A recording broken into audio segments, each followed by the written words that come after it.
the setup is getting there. I like the quality.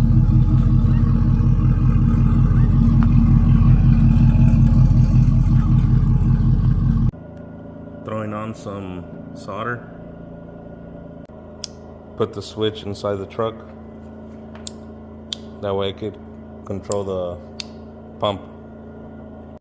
Let's make sure it's legit.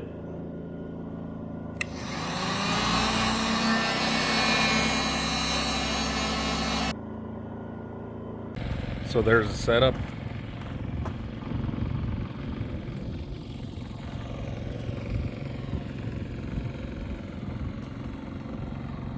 I'm about to fill up with water first. That's what you want to do.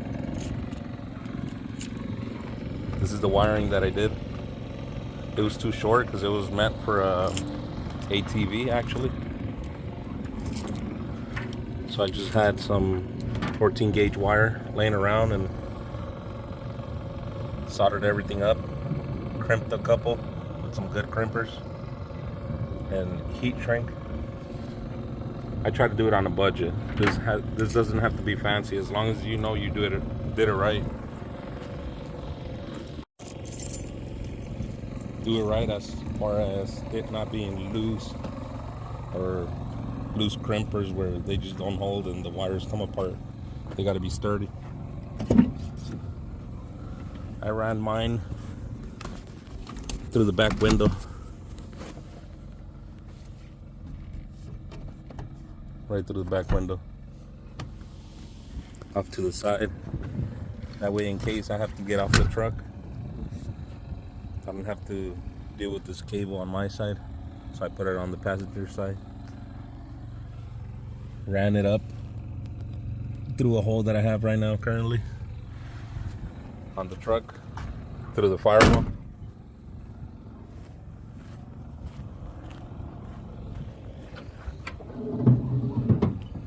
And here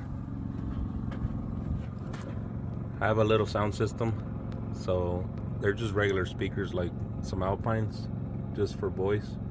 Nothing fancy, just better than blown out speakers with the amp. So this is the wire that I'm running to the amp.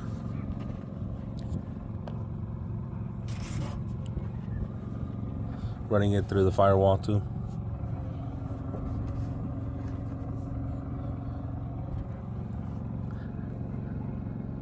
I put this adapter because on these batteries, these older wiring trucks, you can't hook up amplifiers without messing up the threads, and it just doesn't work.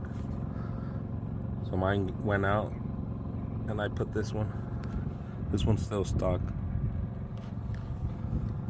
So here I have my negative, positive.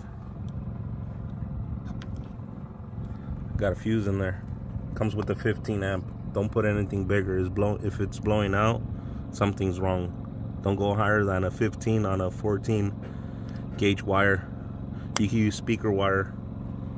And that's what I'm using. This is where I soldered and heat wrapped the connections. Pretty sturdy. This is a speaker cable. So yeah, I'm gonna fill up with water first. Check the jets, make sure they're spraying like they're supposed to. Make sure the wiring works. Should. Pretty simple.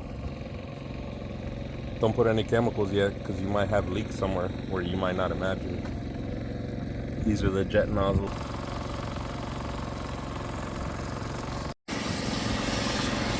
Check for leaks.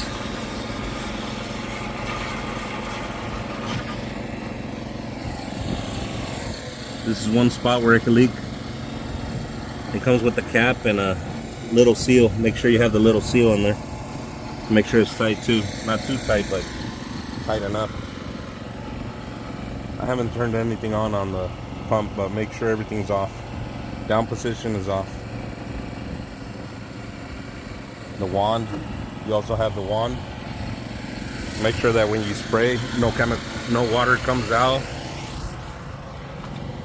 So when you do put chemical, you don't get it all over you or your equipment. You got to take care of it. You got to eat lunch, right? Your hands got to be clean, man. That's some bad stuff, some strong stuff right there. Be careful with it. I'm not recommending it, but that's what I'm using. Super strong. It could kill plants. It could kill bushes. It'll kill pretty much anything.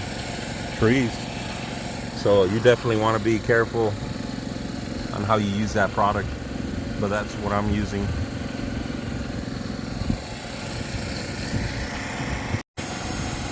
There it is, spraying with water. Water first. Then you add your chemical. Runs pretty good. This is just water. Don't attempt this with chemical. Don't let it get on you. I'll clean my shoes real quick.